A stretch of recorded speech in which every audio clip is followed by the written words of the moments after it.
રાજ્ય સરકારના analogue cheese, paneer અને બટર ઉપર લાગુ કરાયેલા પ્રતિબંધના અમલ માટે જામનગર મહાનગરપાલિકાની ફૂડ શાખાએ આજે શહેરના વિવિધ વિસ્તારોમાં સઘન ચેકિંગ હાથ ધર્યું. ફૂડ શાખાએ અંકલ ડોનાલ્ડ પિઝામાંથી અંદાજે 12 કિલો એનાલોગ પનીર મળી આવતા તેનો સ્થળ ઉપર જ નાશ કર્યો. મહાનગરપાલિકાની ફૂડ શાખાએ જણાવ્યું કે પ્રતિબંધિત એનાલોગ પનીર, ચીઝ અને બટરનો ઉપયોગ કે વેચાણ કરનાર સામે નિયમો મુજબ કાર્યવાહી કરવામાં આવશે. આગામી દિવસોમાં પણ શહેરભરમાં આવા ચેકિંગ અભિયાન ચાલુ રહેશે.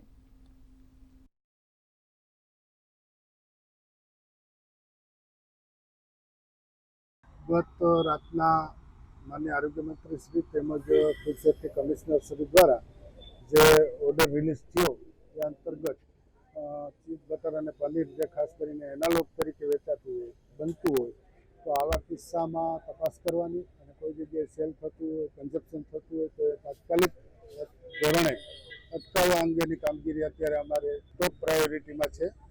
અને આજ સવારથી જ અમે 10-12 પેઢી અત્યાર સુધીમાં ઇન્સ્પેક્શન કરી અને એક જગ્યાએથી અમને એનાલોગ મળી આવ્યું, જેનો સ્થળ ઉપર 12.5 કિલોનો નાશ કરવામાં આવ્યો છે અને એને સ્ટ્રિક્ટલી વોર્નિંગ આપવામાં આવી છે.